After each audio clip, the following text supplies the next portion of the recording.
It's supposed to be the trip of a lifetime, endless buffets, blue water stretching to the horizon, music drifting from the deck as the sun melts into the ocean.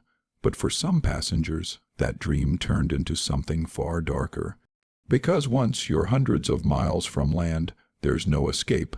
Our first story takes us aboard the Carnival Ecstasy, 2016, a woman, mid-30s, celebrating her birthday with friends. The night was filled with laughter, dancing, and drinks. But as the ship sailed through the Gulf of Mexico, she leaned over the railing to take a photo and vanished. Passengers nearby screamed, but by the time crew members rushed to the scene, she was gone. The ship stopped, searchlights swept the waves for hours, but nothing. Only her phone was found on deck, screen cracked, camera still open. The ocean, silent, had swallowed another secret. Then there was the case of the MSC Opera in 2019. Passengers reported strange noises at night, banging, footsteps, and faint knocking sounds coming from the walls of certain cabins. At first, people thought it was just the ship's machinery, but then came the smell of foul, metallic odor seeping through the vents. When the ship docked, authorities discovered a maintenance worker who had gone missing days earlier. He'd been trapped behind a wall panel during repairs. The cruise continued for 4 days before anyone realized he was gone. Another nightmare unfolded on the Costa Concordia, one of the worst cruise disasters in modern history. January 13, 2012. Over 4000 passengers were dining when the ship struck a reef off the coast of Italy. Lights flickered, dishes crashed, alarms blared. Within minutes, panic consumed the decks. The captain abandoned ship before all passengers were safe. 32 people never made it off alive. Survivors say the sound of the ship tilting, the screams echoing through the halls, still haunt them to this day. But horror doesn't always come from disaster sometimes. It's the mystery. In 2004, aboard the Brilliance of the Seas, a newlywed couple vanished during their honeymoon. Their friends said they'd gone for a walk on deck around midnight. Security footage shows them near the rail, talking quietly, and then nothing. The cameras cut out for exactly 12 minutes. When they came back online, both were gone. The investigation never found a trace. Some passengers claim to have heard crying near that same railing in the nights that followed when no one was there.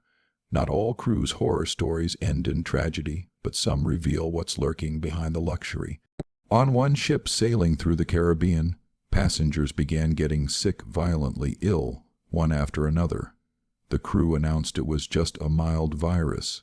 But what passengers didn't know was that the outbreak had started days earlier, and the ship's management kept it quiet to avoid panic. By the time they reached port, over 300 people were infected.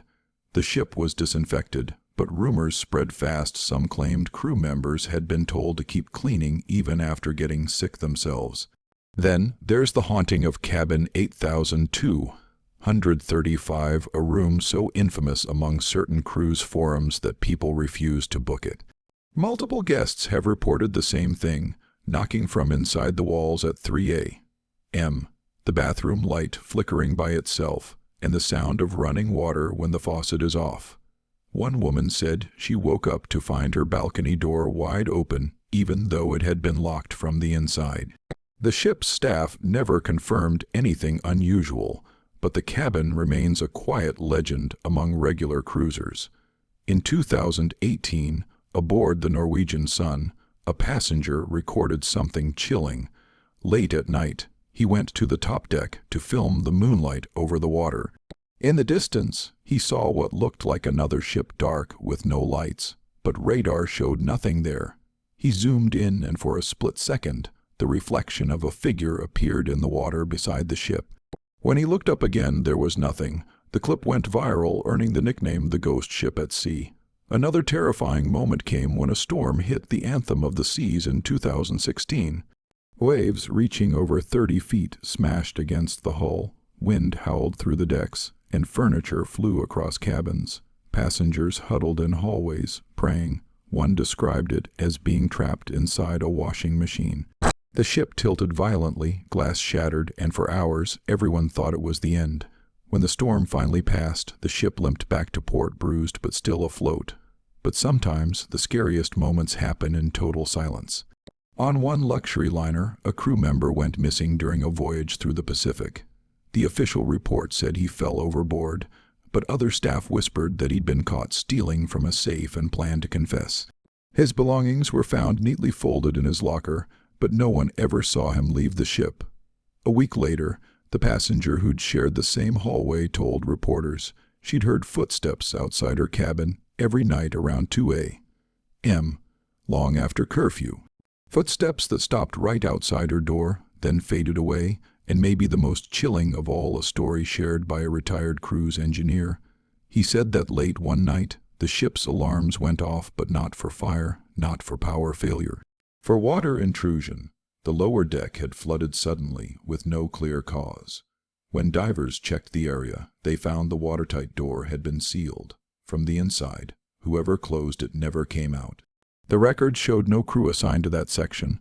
Since then, he said, every time that ship passes the same coordinates, the sensors pick up movement on the lower deck where no one should be. The ocean holds its mysteries calm and endless on the surface, but dark and merciless underneath. Every cruise is a reminder that once you leave shore, you're at the mercy of the sea. Maybe that's why we're drawn to it, the thrill, the danger, the beauty, and the unknown. So next time you step onto a ship, take a moment to look at that endless horizon and remember, for every perfect vacation story, there's another the cruise lines don't want you to hear, because sometimes paradise floats on the edge of nightmare.